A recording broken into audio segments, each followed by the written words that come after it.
folks. I am the Vampire Dumont, and welcome to another Transformers comic book review. This time, issue number 21. The cover basically shows the Aerialbots versus the Seeker Jets, and I guess if you're into that, this is an excellent cover for y'all. For me personally, not a big fan, so this cover hasn't been good for me, but that's like a personal reason. So let's get into the story. The story pretty much starts off with the home of the Vasquez family.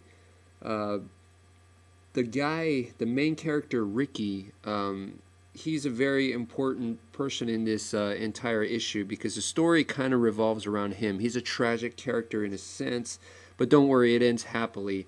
The Insecticons are here now. They came through from the bridge, and they basically get Mr. Ricky, and they implant like a neuro brainwashing transmitter thing, and it anchors and takes root into his cerebellum.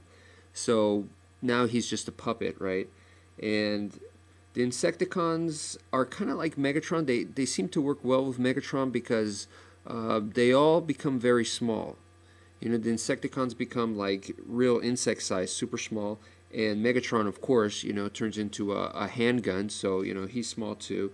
And with that, they go to Hoover Dam, and their whole goal is to use the energy resource from Hoover Dam and pump it into Cybertron for the Decepticons, so they'll have more energy resources. How exactly this works, they explained it, and it doesn't make any sense to me. By transferring this water that's stored there into Cybertron somehow is going to give them resources. I'm like, if water's all you need, why don't you just pump the water from the ocean, you know?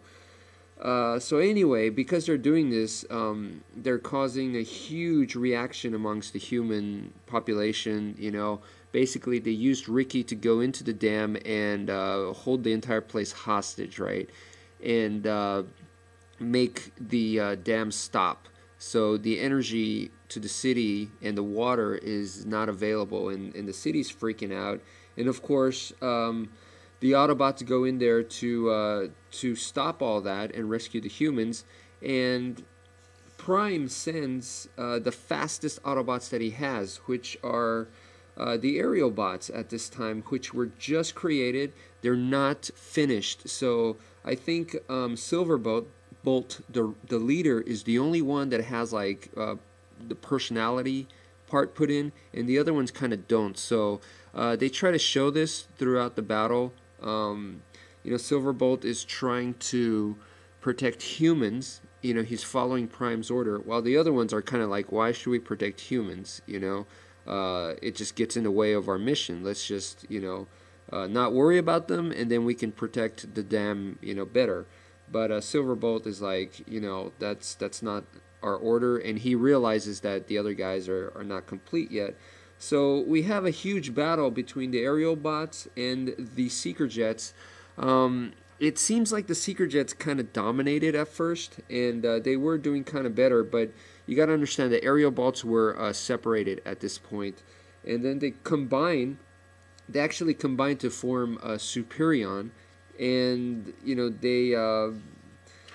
they basically, they even comment that they did nothing, and really, you know, they were there, and they had a lot of action trying to stop this humongous, ginormous drill that's like supposed to send, you know, the energy resources back to Cybertron, and so they just kind of fight, and the human, Ricky, you know, he is commanded by Megatron, and he's supposed to shoot Superion, right? And Superion at this point is kind of like, you know, he could just easily crush the person and Megatron, but instead, you know, he's like, no, I have to protect the human being, you know, and he tried to destroy the drill, and he couldn't.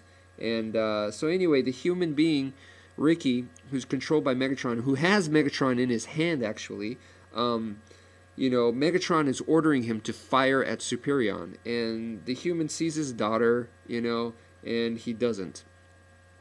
he's able to overcome it, and Megatron is like, how could a mere human overcome my command? And he's like, bedazzled, not bedazzled, but he just doesn't get it, basically. Never underestimate the human spirit, right? And so which doesn't make sense to me, because remember that weird episode where the guy, this kind of like a low-life guy, ends up with Megatron?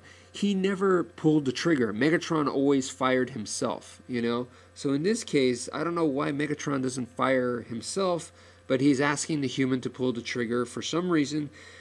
The guy doesn't pull the trigger on Superion, ends up firing the bridge. Not the bridge, but the drill. He hits the drill that's on the bridge, the space bridge. So he ends up destroying the drill with one shot. Superion couldn't hurt this freaking drill, but Megatron's one blast did. That's just amazing. So anyway, the human was, I guess he was able to overcome it all, and the Aerialbots just fly back home, and they're like, we didn't do anything. But I guess it was a good test run for them. And at the very end of the episode, we get to see Circuit Breaker back again, and she's collected appears to be 7 heads of Transformers. I don't know who exactly they are. One of them, to me, looks like Blaster. Yeah, so there are actually 7 robots that came from Cybertron, and they were the Autobots, and they landed, and Optimus is excited to look for them, and to meet up with them, because that would be a great help and everything. But this was information they got from Robot Master, so they're not really, they don't really trust Robot Master, So they send, I believe it was a Jetfire, and they were scamping around, earlier in the issue, looking for these Autobots, but they couldn't find them. And so in the end, it ends with Circuit Breaker collecting heads, and so she's going to make a comeback appearance. So it's going to be very, very interesting next episode.